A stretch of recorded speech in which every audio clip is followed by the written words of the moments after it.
ونستغفره ونعوذ بالله من شرور أنفسنا ومن سيئات أعمالنا.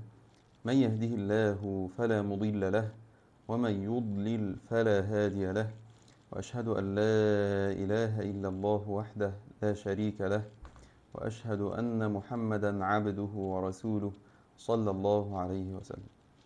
أما بعد، فقد وصلنا بفضل الله تعالى إلى المحاضرة 90 من علم السيرة النبوية، وكان آخر ما تكلمت عنه في المحاضرة السابقة أن بينت طبيعة دعوة مصعب رضي الله عنه وكيف كان مسارها في المدينة، فبينت أنه بدأ سرا ثم صار يجالس رهطا ممن أسلم في ديارهم، حتى أسلم معه من وجهاء الأنصار سعد بن معاذ وأسيد بن حضير، وهما سيدا بني عبد الأشهل.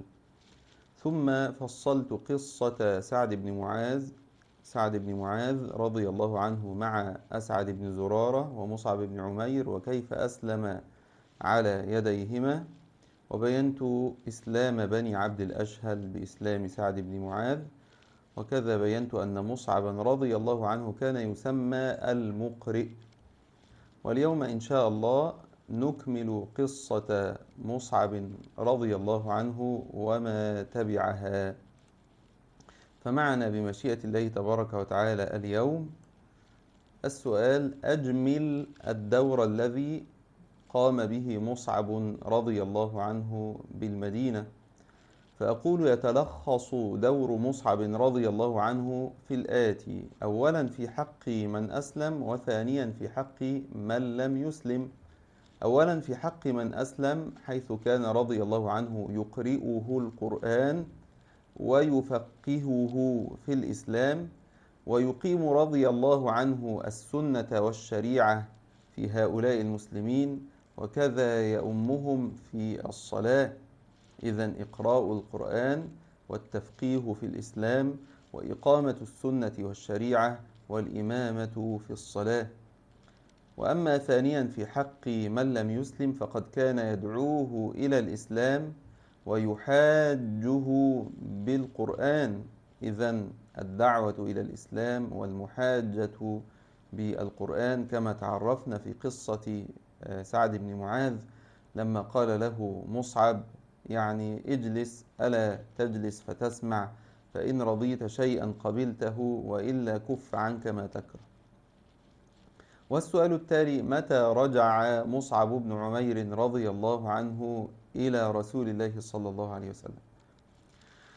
أقول: أولا يذكر الواقدي رحمه الله أن مصعبا رضي الله عنه رجع مع 70 في بيعة العقبة الثانية، لأنه كما سيأتي إن شاء الله بيعة العقبة الثانية كان فيها 70 من الأنصار رضي الله عنهم، رجعوا أو جاءوا لموعدهم مع رسول الله صلى الله عليه وسلم، لأنه كما سبق أهل بيعة العقبة الأولى وعدوا رسول الله صلى الله عليه وسلم أن يأتوه من العام المقبل، يعني في موسم الحج من العام المقبل.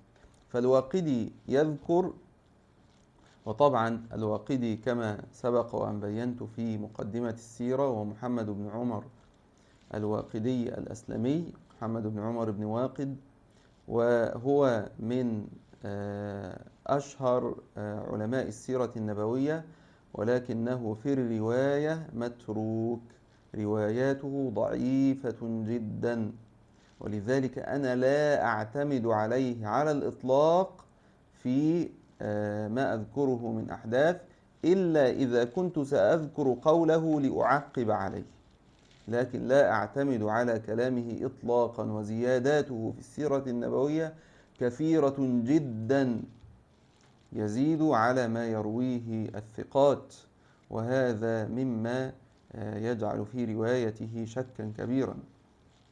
ولذلك لأن مروياته مشتهرة جدا في تصانيف السيرة النبوية، لو فتحت أي كتاب في السيرة النبوية إلا ما رحم ربي أكثرهم يعتمد على الواقدي، لكن الواقدي عندي متروك لا يعتد به لا في السيرة ولا في غيره، ولكن إنما أذكر قوله لأعقب عليه. فأقول: ذكر الواقدي أن مصعبا رضي الله عنه رجع مع 70 الذين جاءوا إلى الرسول صلى الله عليه وسلم ليبايعوه بيعة العقبة الثانية. أقول ولكن روايات التابعين الثقات تذكر خلاف ذلك، فتذكر أن مصعب بن عمير رجع قبلهم، ولذلك جاء في رواية الأئمة الثلاثة، وقلنا قبل ذلك عندما نقول الأئمة الثلاثة يعني موسى بن عقبة والزهري وعروة بن الزبير. طبعا مغازي موسى بن عقبة عن الزهري هي أصح المغازي كما قلنا مرارا، ومغازي عروة بن الزبير أو ما يرويه أبو الأسود عن عروة تأتي مطابقة لما يرويه موسى بن عقبة عن الزهري، وهذا يدلنا على أن مغازي موسى بن عقبة عن الزهري حقيقتها عن عروة، لأن الزهري أصلا تلميذ عروة. طيب، يقول الأئمة الثلاثة في قصة مصعب وأسعد التي ذكرناها في المحاضرة السابقة، قالوا وأسلم أشرافهم يعني أشراف الأنصار، وأسلم عمرو بن الجموح وكسرت أصنامهم، فكان المسلمون أعز أهلها وصلح أمرهم، ورجع مصعب إلى رسول الله صلى الله عليه وسلم. هذا الكلام يذكرونه قبل بيعة العقبة الثانية. إذن الظاهر من كلامهم أن مصعبا رضي الله عنه رجع إلى النبي صلى الله عليه وسلم قبل بيعة العقبة الثانية، ولا سيما أنهم يذكرون رجوع مصعب وحده، ورجع مصعب إلى رسول الله صلى الله عليه وسلم. إذن الظاهر أنه رجع وحده وقبل بيعة العقبة الثانية. وبهذا أيضا جاءت رواية ابن إسحاق التي ذكرناها في المحاضرة السابقة، وقلنا إنه رواها عن ثقتين من التابعين، عبد الله بن أبي بكر بن محمد بن عمرو بن حزم وعبيد الله بن المغيرة عبيد الله بن المغيرة ابن معيقيب رحمهما الله. طيب، عندما رجع مصعب ابن عمير إلى النبي صلى الله عليه وسلم كان الإسلام قد انتشر وفشى في كل دور الأنصار. طيب، لا نزال مع الأحداث التي كانت بين بيعة العقبة الأولى وبيعة العقبة الثانية، وأخذنا أولا فترة الوفود التي كانت بين البيعتين، ثم إرسال مصعب بن عمير، ثم طبيعة دعوة مصعب بن عمير، وانتهينا منها الآن. ولذلك ندخل إلى الهدف الرابع، وهو التشريع في هذه الفترة. كيف كان التشريع في هذه الفترة؟ هذا ما نريد إيضاحه. أقول في آخر العهد المكي بدأ تطور التشريع الإسلامي، وبدأ دخوله في مرحلة جديدة، وكان هذا مواكبا لبشائر النصرة وإيواء النبي صلى الله عليه وسلم. هذه البشائر التي ظهرت بإسلام وفد الأنصار، ثم ببيعة العقبة الأولى، ثم بفشو الإسلام في المدينة. فأقول السؤال تكلم عن التشريع في هذه الفترة. أقول سبق بيان أن الإسراء والمعراج كان بين بيعة العقبة الأولى وبيعة العقبة الثانية، لأنه كان قبل الهجرة بسنة. إذن هو كان على الظاهر في ربيع الأول من السنة الثانية عشرة أو الثالثة عشرة من العهد المكي. قلنا هناك احتمالان في العهد المكي، إما أنه 13 سنة و6 أشهر، أو 13 سنة إلا 6 أشهر، وبالتالي ينشأ عندنا احتمالان في عدد أو في تاريخ العهد المكي، إما أن آخر سنة في العهد المكي التي هي سنة الهجرة إما أنها السنة 15 أو 14، وهذا فصلناه فيما سبق. طيب، عندما يكون الإسراء والمعراج قبل الهجرة بسنة، إذن هو كان في آخر العهد المكي، عندما بدت بوادر الإيواء وأخذ ميثاق النصرة من أهل البيعة الأولى، بيعة العقبة الأولى. حينئذ نقل رسول الله صلى الله عليه وسلم إلى الملكوت الأعلى، إلى ما فوق السماوات السبع، ليرى من آيات ربه الكبرى، وليرفعه الله عز وجل فوق جميع رسله وأنبيائه، وليحقق له من اليقين ما لم يحققه لأحد منهم. وعند هذا الموضع فرض عليه الله تبارك وتعالى 50 صلاة، ثم خففها سبحانه إلى 5 صلوات، فكان هذا التشريع العظيم، تشريع الصلاة والتطور الذي حصل فيها، كان هذا أشرف التشريعات وأعلاها مقاما ومقدارا.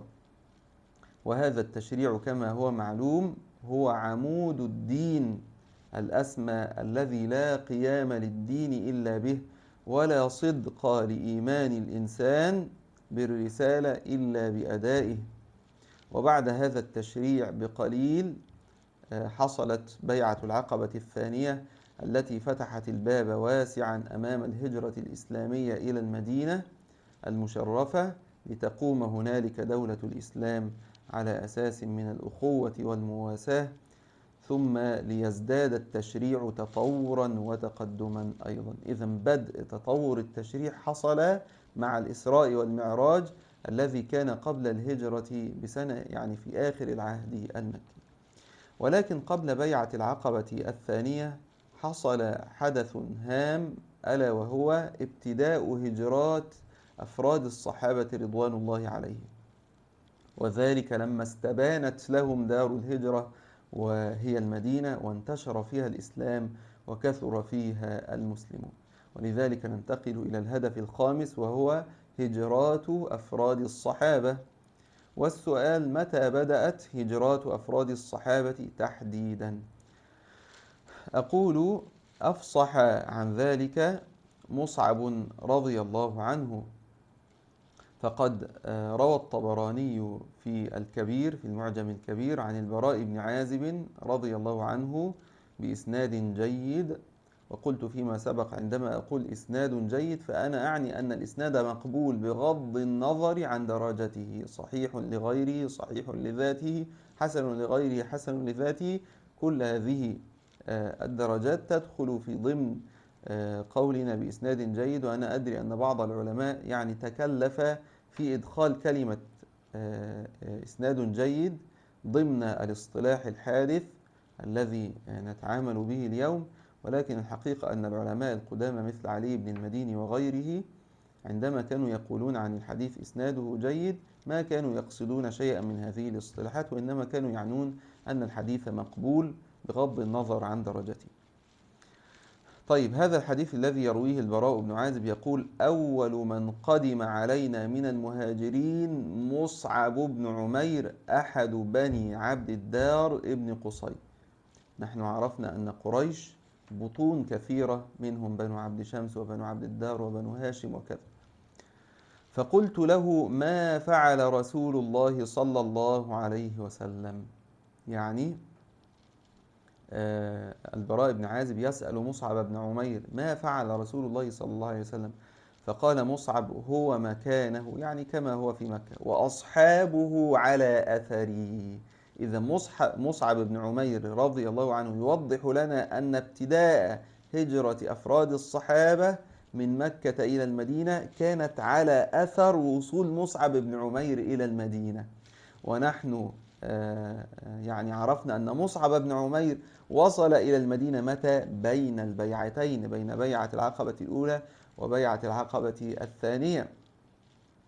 لما وصل مصعب بن عمير كان الصحابة على أثره مهاجرين إلى المدينة، وهذا كان بين بيعة العقبة الأولى وبيعة العقبة الثانية، لأن مصعبا كما بينت في المحاضرة السابقة والتي قبلها أنه ذهب إلى المدينة ليعلم الأنصار الإسلام. لما بعثوا إلى الرسول صلى الله عليه وسلم يقولون له: ابعث لنا رجلا من قبلك يفقهنا في الدين ويقرئنا القرآن.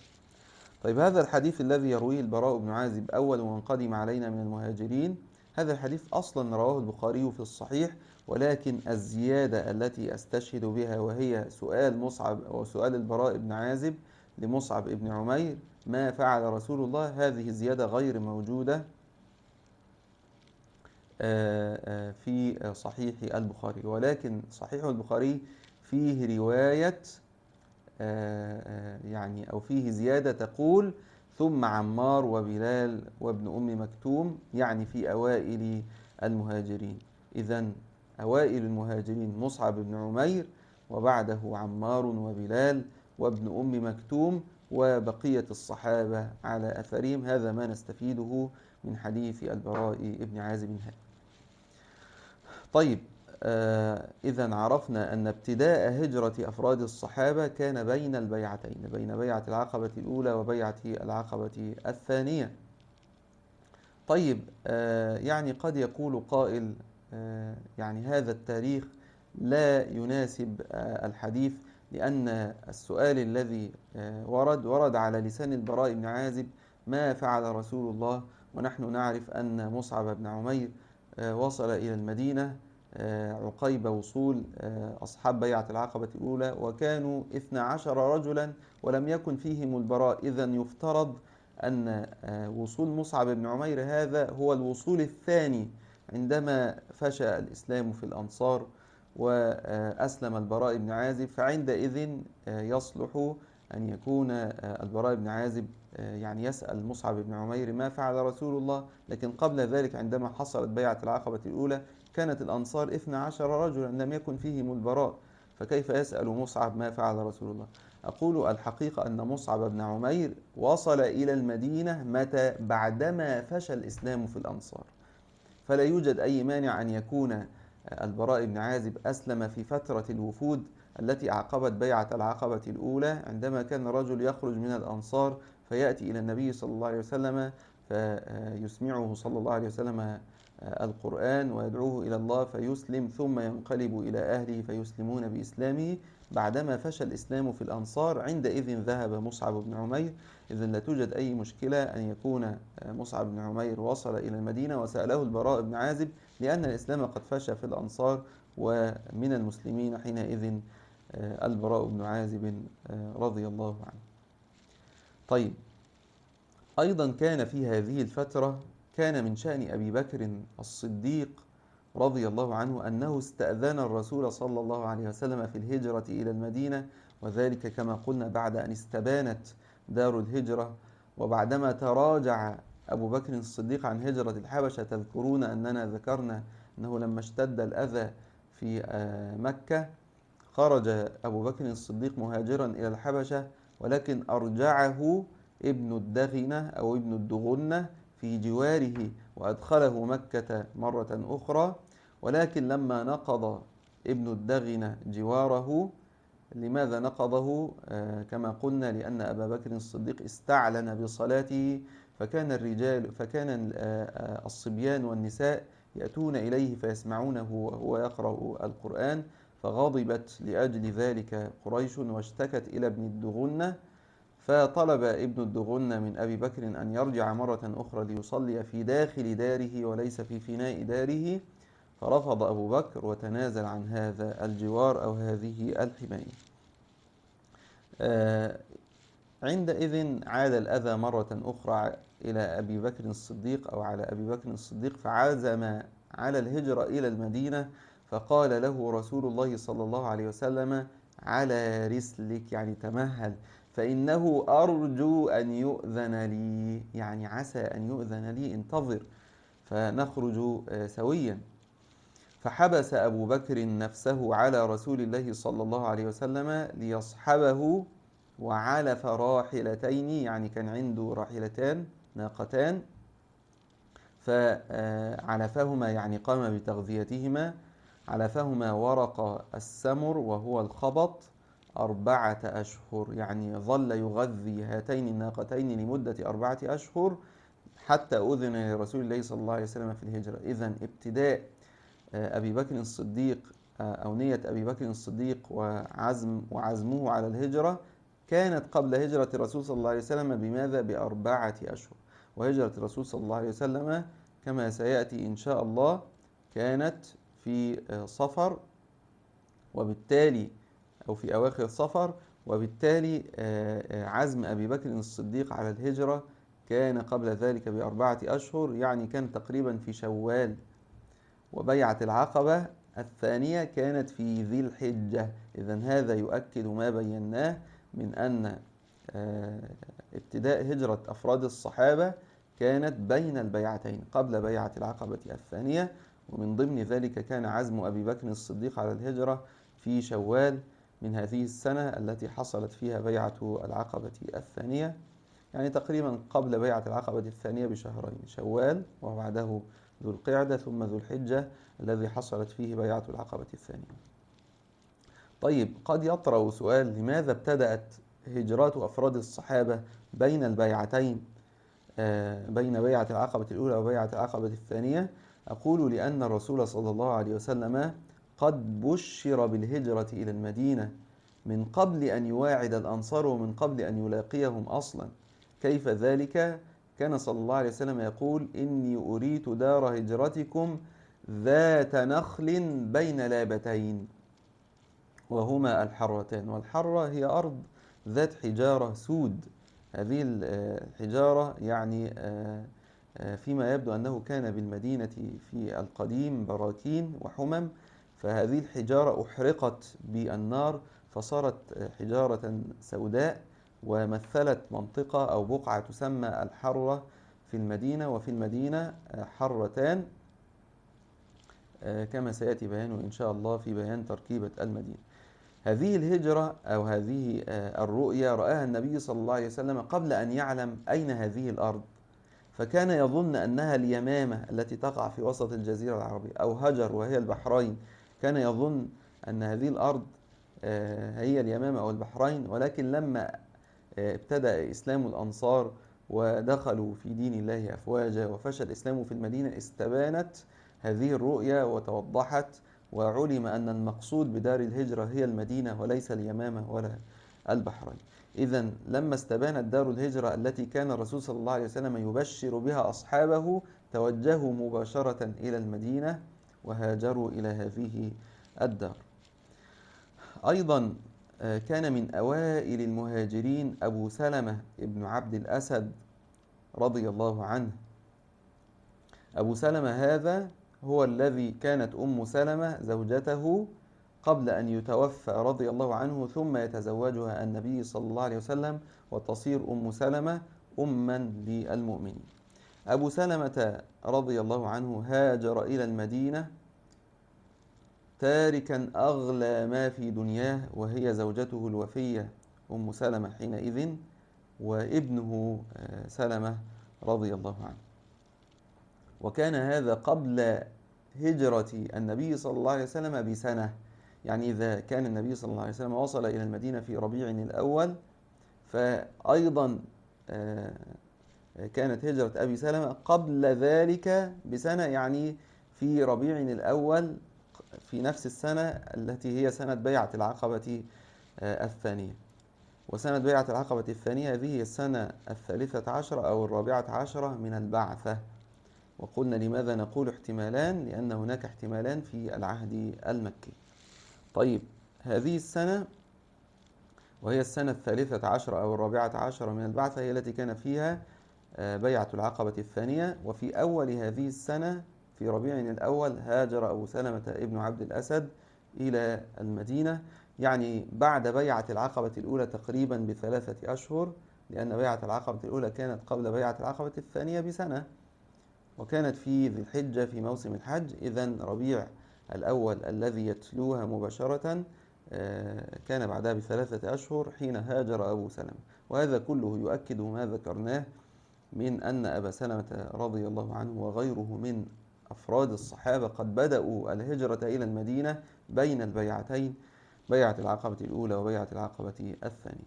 طبعا تفصيل قصة يعني هجرة أبي سلمة، لأن هذه قصة يعني طويلة سيأتي ذكرها وبيانها بمشيئة الله، ولكن عندما نبتدئ في الكلام عن هجرة النبي صلى الله عليه وسلم سنمهد لذلك ببيان هجرة أفراد الصحابة، وأن هناك هجرة أفراد الصحابة، هناك هجرة عامة للصحابة، وهذه الأمور سوف نفصلها إن شاء الله عند الكلام عن الجزء الخامس من كتاب السيرة، وفيه يكون الباب الرابع: الهجرة إلى المدينة النبوية المشرفة.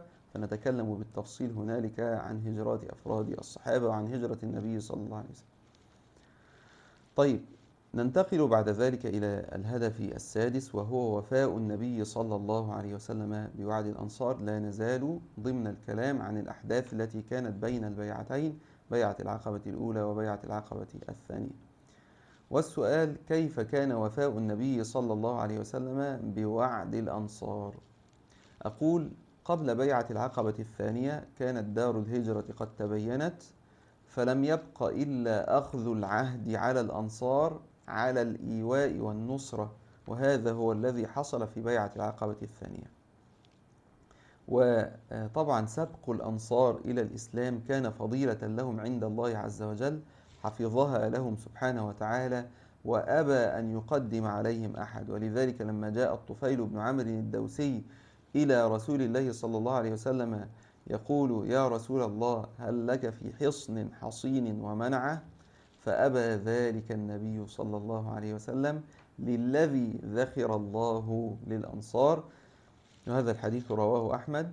إذن ربنا تبارك وتعالى حفظ هذه الفضيلة للأنصار أنهم سبقوا إلى الإسلام وبادروا إليه. فمع أن بيعة العقبة الثانية لم تكن قد أبرمت بعد، إلا أن النبي صلى الله عليه وسلم لم يقبل هذا العرض الذي عرضه عليه الطفيل بن عمرو الدوسي، لأن الله عز وجل قد ادخر هذه الفضيلة، فضيلة إيواء النبي صلى الله عليه وسلم، ادخرها للأنصار. بذلك نكون قد انتهينا من المبحث الثاني، وهو الأحداث الكائنة بين بيعتي العقبة. كان المبحث الأول بيعة العقبة الأولى، ثم جاء المبحث الثاني وهو بين البيعتين، وندخل الآن إلى المبحث الثالث وهو بيعة العقبة الثانية. والسؤال: ما كان دافع الأنصار إلى الخروج للبيعة الثانية؟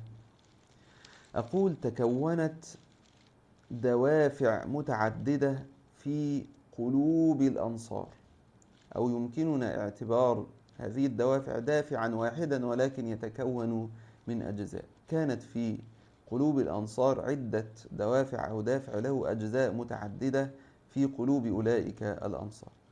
فأول هذه الأجزاء أو الدوافع الحمية لدين الله عز وجل ورسالته، لأن الإسلام لما انتشر في المدينة واطمأن المسلمون إلى دار هجرتهم وفرجهم، وبقي النبي صلى الله عليه وسلم في المدينة يطرد ويخاف، عند ذلك ثارت حمية الأنصار لدين الله عز وجل ولرسالته، فقالوا وإتمروا فيما بينهم، اتفقوا فيما بينهم: حتى متى؟ قالوا: حتى متى نترك رسول الله صلى الله عليه وسلم يطرد في جبال مكة ويخاف؟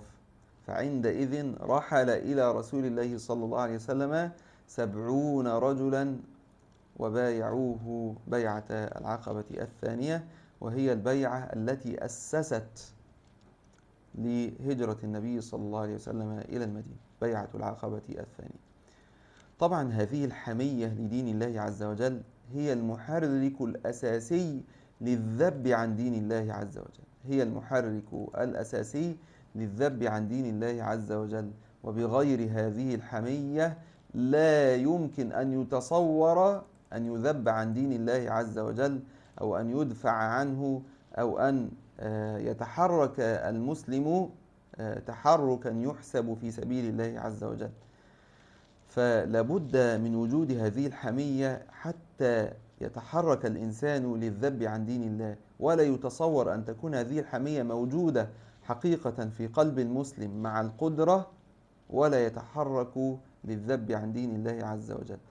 فترك المسلم الذب عن دين الله عز وجل هذا إما لعجزه فعلا، وإما لأنه لا يحمل في داخله حمية لدين الله عز وجل، نسأل الله العافية.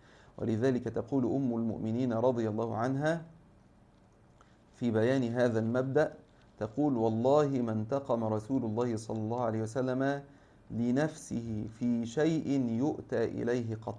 يعني أي شيء يفعل في حقه لا ينتقم صلى الله عليه وسلم لنفسه، حتى تنتهك حرمات الله عز وجل فينتقم لله عز وجل.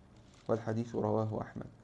إذن هذا الدافع، دافع الحمية، هو الذي يحرك المسلم للانتقام لدين الله عز وجل والذب عنه. الجزء الثاني أو الدافع الثاني الذي حرك الأنصار ليأتوا إلى النبي صلى الله عليه وسلم فيبايعوه بيعة العقبة الثانية، فهو دافع الوفاء. لماذا؟ لأن بيعة العقبة الثانية في حقيقتها كانت وفاء للموعد الذي تعهد به وأبرمه أصحاب بيعة العقبة الأولى، وهم 12 أنصاريا. هؤلاء 12 أنصاريا رضوان الله عليهم وعدوا رسول الله صلى الله عليه وسلم أن يأتوه من العام المقبل. إذن بيعة العقبة الثانية كانت وفاء لوعد سابق. إذن الدافع الثاني دافع الوفاء. الجزء الثالث أو الدافع الثالث دافع العزة، فإن البيعة الثانية ومن قبلها البيعة الأولى ومن قبلهما وفد الأنصار كان كل ذلك مدفوعا بنقص داخلي يحس به أولئك الأنصار، لأنهم لما عاشوا سنين طويلة مع اليهود ذاقوا مرارة الشقاق والوقيعة، وأحسوا بلظى الحرمان من قيادة رشيدة تجمع شتاتهم. ولا سيما أن هؤلاء اليهود كانوا يستفتحون على الأنصار في الجاهلية، كانوا يقولون لهم إن نبيا مبعوثا الآن نتبعه فنقتلكم معه قتل عاد وإرم. إذن كانت هذه الأمور تمثل في قلوب الأنصار حاجة ملحة تنطق بها جوارحهم، كأنها تقول: أينما وجدتم هذا النبي الذي يجمع شتاتكم فهذا النبي هو نجاتكم، فلا تسبقنكم إليه يهود. هذه اللفظة قالوها في الوفد لما عرض عليهم النبي صلى الله عليه وسلم الإسلام، فقالوا: إنه للنبي الذي توعدكم به يهود فلا تسبقنكم إليه. إذن كانت عندهم حاجة داخلية ونقص داخلي وافتقار داخلي لمن يجمع شتاتهم ويعزهم ويعني يكمل هذا النقص الواقع فيهم بسبب هذا الشقاق والحروب الطاحنة التي كانت واقعة بينهم. ولذلك ما أن وجدوا النبي صلى الله عليه وسلم حتى تنفسوا نسيم العزة وبرد الكمال، وحينئذ لم يكن ثم شيء يحول بين الإيواء والنصرة، يحول بين هؤلاء الأنصار وبين إيواء النبي صلى الله عليه وسلم ونصرته إلا مجرد التنظيم والترتيب والإعداد لاستقبال هذا الوضع الجديد الذي سوف يغير هذا المجتمع المدني كلية. ولذلك لأجل هذه الحاجة الملحة في نفوس الأنصار ولأجل هذه الدوافع المختلفة يمكننا أن نفهم لماذا كان هناك إصرار وتصميم في بيعة العقبة الثانية على إيواء النبي صلى الله عليه وسلم. فكما سيأتي إن شاء الله ظلت قيادات الأنصار تورد الشبهات وتعرض عليهم العراقيل والمشاكل التي ستطرأ عليهم وسوف تحصل لهم عندما يقومون بإيواء النبي صلى الله عليه وسلم، ولكن كل هذه المثبطات والمقعدات لم تؤثر فيهم أي شيء، وظلوا يعني على عزمهم الأكيد على إيواء النبي صلى الله عليه وسلم، وهذا ما سيأتي إن شاء الله تفصيله عما قريب. طيب، طبعا عندما نقول قيادات الأنصار تعرض عليهم الشبهات لم يكن القصد بذلك تثبيطهم، ولكن كان القصد الاستيثاق، أن يستوثقوا من جدية هؤلاء الأنصار وتصميمهم على إيواء النبي صلى الله عليه وسلم.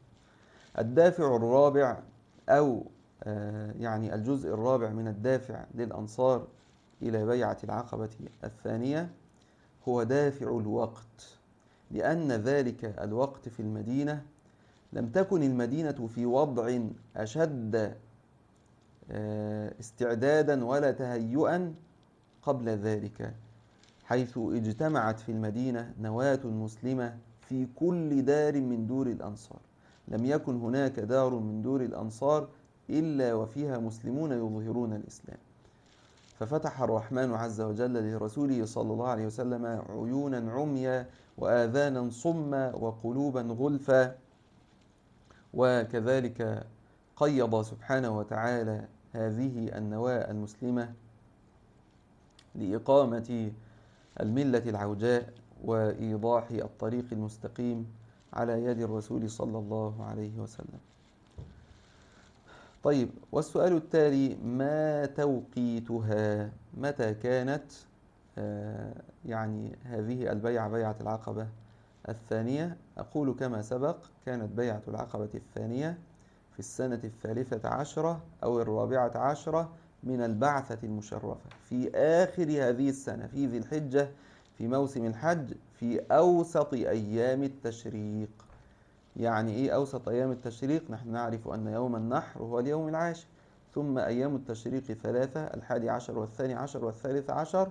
فكانت بيعة العقبة الثانية في أوسط أيام التشريق، وهو اليوم الثاني عشر من ذي الحجة، يعني في آخر السنة 13 أو 14 من البعثة المشرفة.